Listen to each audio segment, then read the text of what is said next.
Welcome back to another episode of Beyond the Sold Sign Real Estate Unplugged. We are your hosts and favorite realtors, Lauren and Naya. And we are so happy you decided to join us again. If this is your first time, welcome. Let's get into this week's story. All right. I lost the story. Okay. I got a message from one of our listeners and I had to share it because I know someone out there is in the same boat. So this listener inherited a small home from her grandmother a few years ago. It wasn't just a property, it was full of memories and meaning. But here's where the story gets interesting. She'd been working in corporate for years, but her real love was baking. She started selling cakes on the side, birthdays, weddings, baby showers, you name it. The whole thing took off. People loved her work. Eventually, she realized if she wanted to take it seriously and open a storefront bakery, she needed capital. And that's when a tough decision came up. Should she sell the house? She said it wasn't easy, and she went back and forth. Should she rent it out? Should she pull out equity or just hold on to it? And she felt like holding on was actually keeping her from stepping into something bigger. So she sold it. With that money, she was able to lease and renovate a small storefront, and now she's running her bakery full time. She said it was one of the hardest decisions she's ever made, but also one of the most freeing. Letting go of the house wasn't about losing a legacy, but it was about building a new one. Good for her. I love that. I agree that it's not about losing a legacy, but it was about building a new one.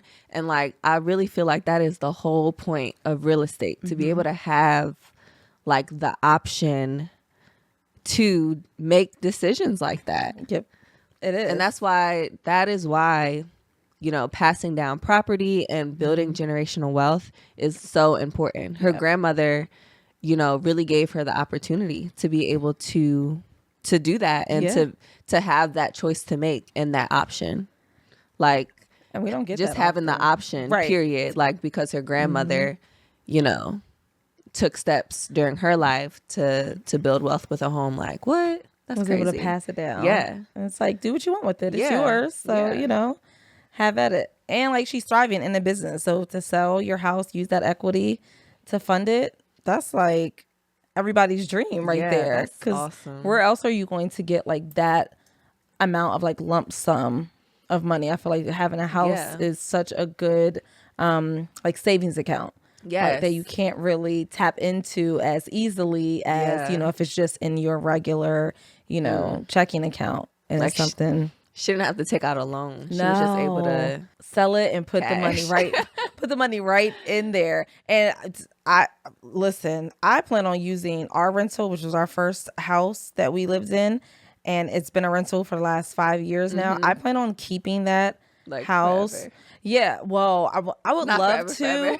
Well, it's funny because we probably could. It's either sell it and take the equity or just do a cash out equity because I want to use it for Ada and my son college fund. Oh, yes. And I'm that's such a good savings account to just sit there, let it increase because we're paying down it. Our renters are paying the mortgage down every single month and our equity is only increasing. So by the time we sell it or Naya said, keep it and just pull the equity out, that right there we'll be able to pay for who knows how much college is going to be at that point. But we'll be able to pay for at least some of it in cash and it can be a good starter. Yeah. That is awesome. Yeah. I just, wow. Being able to do that and not have to take out a loan and feel like it's another thing, that you're paying back.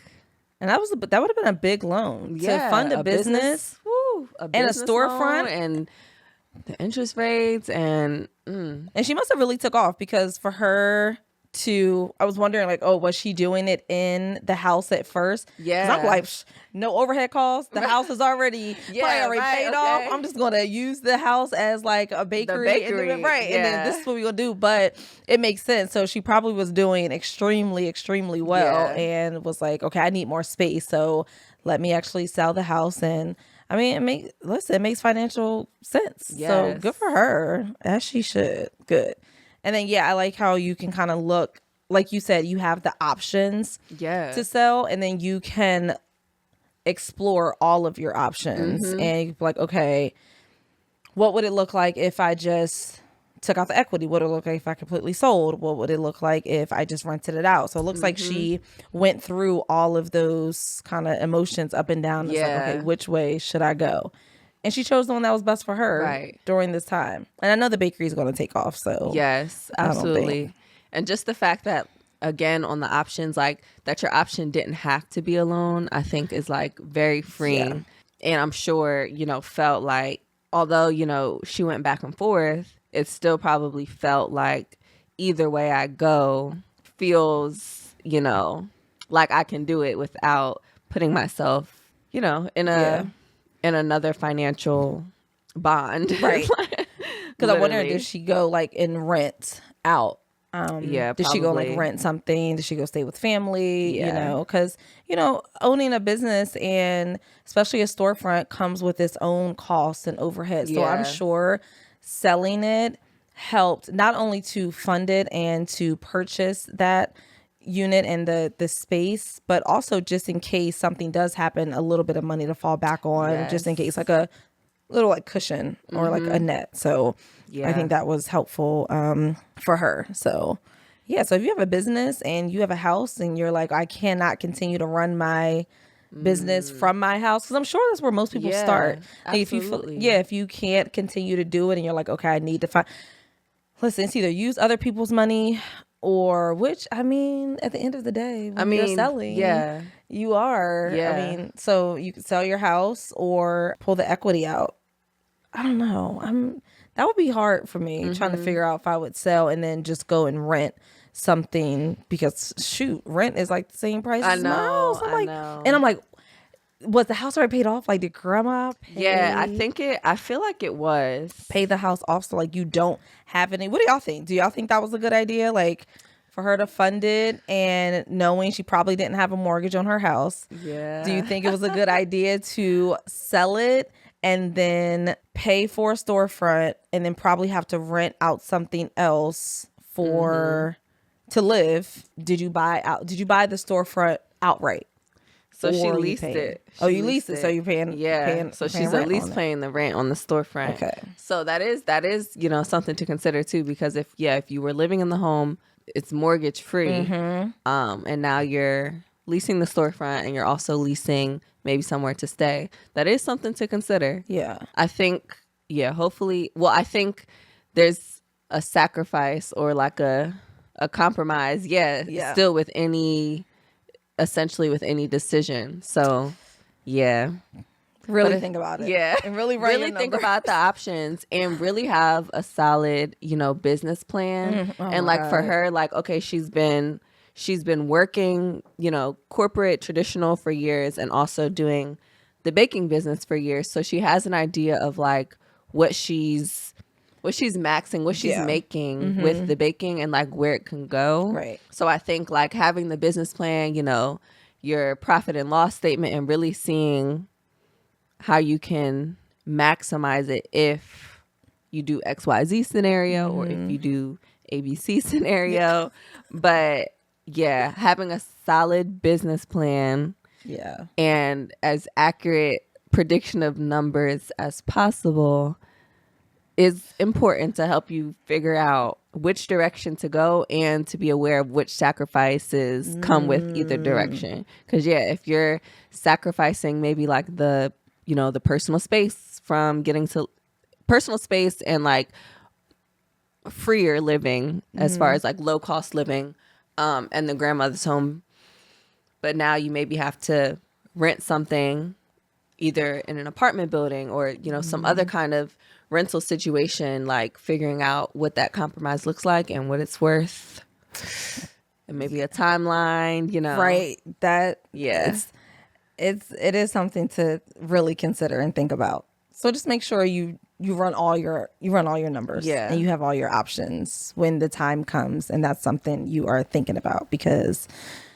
after when COVID hit, That right there. That's I seem to always kind of like go back to business. and when you have like storefronts, or if people, people who were working in jobs, just like regular buildings, and they were no longer going in there, and now people are paying overhead costs. When, not saying that, a COVID situation would ever happen again, but if she could run her business like an online business where she could just ship them and sell them out, but she's still working in her grandmother's home. I don't know.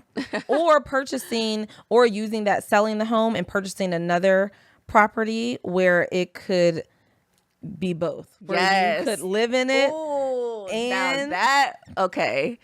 That's what I will be like. That's what I what she needs to do. And she could even take it a step further, because you know how sometimes the storefront will be on the bottom, but it might be more than one unit on top. She could live in one and she could rent out the other one. Right.